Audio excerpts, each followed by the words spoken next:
The story begins with a boy secretly watching a group of goblins gathered around a campfire. But just as he shifts his foot, a twig snaps, alerting the goblins to his presence. Without hesitation, he bolts, but also the goblins hot on his ass. As he runs, a sly smile creeps across his face because this is all part of his plan. The goblins then obliviously soon tumble into a pitfall trap he'd cleverly set up earlier. The boy finally reveals his face, breathing a sigh of relief, thinking it was a close call. He's thankful for his foresight in preparing the trap, and reflects on the fact that for now, he's surviving in this world all on his own. The story then flashes back to the day when he was transported to another world. We find our protagonist Haruka, during a school lunch break, reading manga alone as usual. He admits that he's a loner but by choice. He prefers his own company, convinced that others would only disrupt his reading. Haruka describes how his classmates have split into various cliques: the gals, the delinquents, the group around the class rep, the jocks, and the nerds.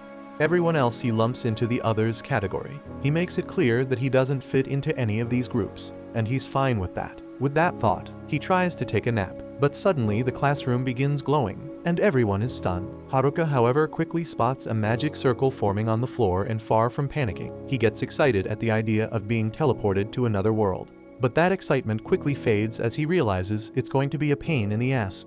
Deciding to avoid the whole situation, he makes a break for the door in an attempt to escape the circle. But predictably, the classroom doors won't budge. Unwilling to give up, Haruka frantically throws anything he can at the door in hopes of breaking it, but to no avail. In a final effort, he climbs up into the ceiling, thinking he's finally outsmarted the magic circle. He takes a deep breath, feeling safe at last. But that relief is short-lived. Another magic circle appears above him, and before he knows it, he's whisked away to the cliched white void. Haruka finds himself standing in an empty space, waiting for the usual appearance of a king, princess, or god. But instead of any grand figure, he notices an old man, sitting there looking just as lonely as him. The old-timer god then rushes toward Haruka, clearly panicked. As he mumbles, Haruka pieces together that this flustered old man is the god of another world. The god explains that Haruka's classmates have already been transported to this new world, and he's shocked to realize he missed one of them. Haruka bursts out laughing, mocking the god for not even noticing him hiding in the ceiling hatch. The god, embarrassed and clearly frustrated, hurriedly tells Haruka to pick a skill so he can transport him too. Haruka is then presented with a massive list of skills, only to realize that all the cheat skills have been snatched up by his classmate. He sighs in annoyance as he sifts through the remaining scrap. One skill, Dice, catches his eye. It allows him to add a point to any stat if he rolls 2 6s. He chuckles at the absurdity but moves on to check the combat skills. Of course, only Cane Mastery is left, a skill he deems utterly pathetic. He moves on to the starting gear and is greeted with the pitiful sight of skills called Villager, a set, and some contact lenses. Sighing again, he takes a look at the magical spells, only to see mundane options like temperature control, packing, weight management, and movement spells. His skill choices are no better: general health and walking. As for job titles, his options are just as bleak: shut in and neat. Finally, his list of traits includes corporate proactiveness, the utterly useless master of none, and a ridiculous blockhead trait that feels like an insult tailored just for him. Frustrated beyond belief, Haruka grabs the god and shakes him violently, yelling that he won't even make it past the starting village with this pathetic lineup. He berates the god, demanding he do his job properly and offer a better variety of skills and ability. Flustered and desperate to get rid of the stubborn loner, the god finally relents, granting Haruka all the remaining skills and shoving him into the new world. The scene then shifts, and we find Haruka alone in a forest. Before him lies the sad-looking villager set. He sighs once more and rummages through the accompanying bag, and is surprised to discover that it has an unlimited storage capacity. Inside he finds some basic gear, a wooden stick, contact lenses, and the rest of the leftover junk. Resigned to his fate, he dons the gear, trying to get into the whole otherworld vibe, and then he decides to check his stats. But as Haruka attempts to open his stats window, a pop-up appears asking him to use his dice skill. Curious, he rolls the dice and gets M on both of them. Confused, he ponders what M could mean. Unable to figure it out at first, he's prompted to choose which stat to apply the points to. Knowing raw stats won't guarantee survival in this world, he decides to dump everything into his luck. When the stats window finally opens, he's shocked to see that his luck stat has maxed out. So it dawns on him that the M stands for max. Feeling a glimmer of hope, he checks out the rest of his stats, and unsurprisingly he sees all the worthless skills he'd acquired. Amidst them, he discovers 2 additional skills.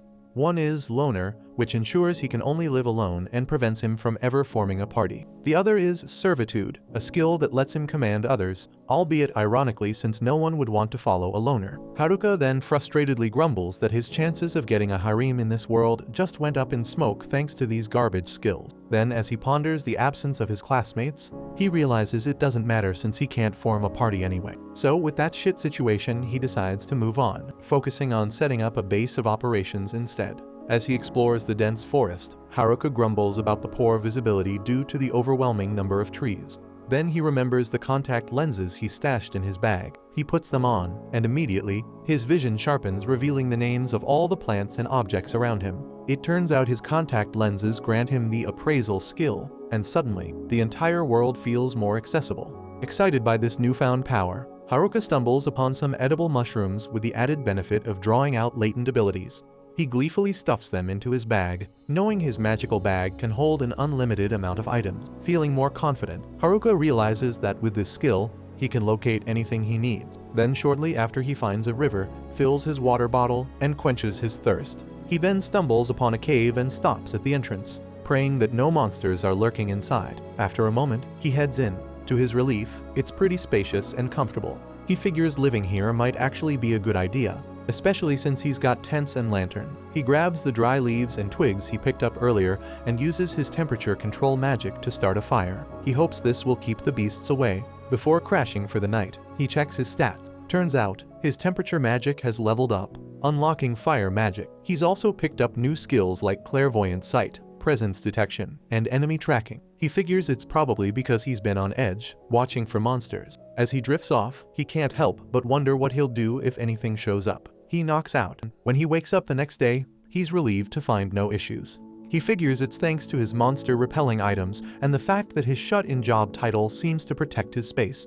Feeling hungry, he starts a fire with his freshly unlocked fire magic and whips up some mushrooms and jerky with a sprinkle of seasoning. Then as he digs in, he's surprised at how decent it tastes. He also realizes how clutch the villager Aset is frying pan, knives, everything. While looking over his gear, he starts to question whether Villager A was really just a villager or a survivalist. After his meal, he sits back and starts thinking about what he's going to do next. He then continues exploring the forest, thinking that the cave will serve as his base of operations for now, and the next on his agenda is setting up some proper safety measures. Then along the way, he gathers some herbs and more mushrooms, but quickly realizes that monsters are going to be his biggest headache. Just as he thinks that, he senses some presences nearby, and he sees it's two goblins. Panic sets in, but then he figures these guys are small fry, though their stats are higher than he expected.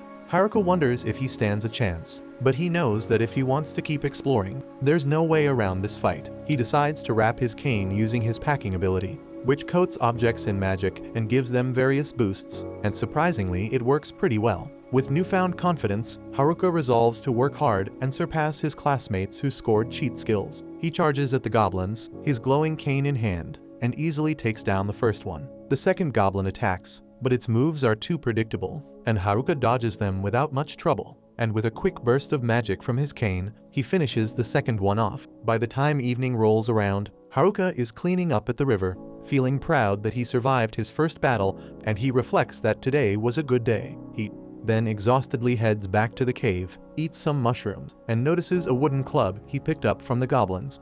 He quickly dismisses it, thinking it's useless, it's too short in range and a bit too heavy. His trusty cane is way more efficient. Checking his stats, he's surprised to see that he leveled up just by whacking a couple of goblins, but he's not complaining. He also discovers he's gained a new skill called Magic Infusion and notices that his calisthenics level has gone up. By day 3, Haruka is already sick of eating mushrooms every damn day. He craves some meat and even laughs to himself, imagining how his class rep would definitely scold him for complaining. He then begrudgingly swallows the mushrooms, and then decides to check out the Magic Infusion skill he picked up the other day. Turns out, it cloaks his body with magic and enhances it. And on top of that, it empowers his magical defense and physical control. He then also notices that his appraisal skill leveled up to level 2. However, instead of being thrilled, he's confused. It now shows question marks on some of the things he tries to appraise. So he annoyedly wonders if it's more of a downgrade than an upgrade. Shrugging it off, Haruka heads into the forest, intending to practice some magic. but his focus is soon shattered when he spots yet another mushroom. Disappointed, he laments the lack of meat and sarcastically wonders why meat doesn't grow on trees. Then he remembers he's supposed to be practicing magic, not foraging. He activates his magic infusion skill again and starts running around the forest, feeling surprisingly light on his feet. His dexterity is off the charts. While exploring, he encounters some goblins that are a bit stronger than the ones he faced earlier, but they're still no match. He defeats them more easily than yesterday, and the confidence kicks in. He starts thinking he could probably take on 3 goblins at once now. But just as he's getting cocky, he spots 3 muscular goblins up ahead. His confidence evaporates instantly, and he ducks for cover, realizing he's outmatched. Haruka ducks and hides immediately. He then starts slipping away quietly, fully aware he's not ready for that shit. Over the next few days, he sticks to a routine, hunting goblins during the day and studying magic by night. On day 5, Haruka manages to take down a goblin with a single strike, and he also spends some time renovating his cave house, adding a gate and some not-so-fancy furniture to make it more livable. Later that night, he finally gets lucky and hunts down a rabbit for some much-needed meat. After catching the damn thing, he's pretty pumped, thinking he'll actually get to eat something other than mushrooms for once. But just as he's about to celebrate, he senses someone approaching. To his annoyance, it's the group of gals from his class. Not wanting to get mixed up with their drama, he ducks out of sight. But then he senses the damn delinquents are nearby too, and he is definitely not in the mood to deal with them either. Using his clairvoyance, Haruka scans the area and realizes the entire class is here, including the class reps group. He doesn't want to get involved with the other group's shit, but for a second, he thinks maybe he should at least say hi to the class rep, given that they've known each other since grade school. But then he snaps out of it. He's not about to start acting like a simp. In fact, he's enjoying the freedom of being completely isolated. And for the first time, no one telling him what to do, no drama, no distraction. He can live exactly how he wants. And with that thought, Haruka decides he's better off conquering this world on his own, without his classmates dragging him down to their shit. Thanks for watching. Subscribe to not miss the next part.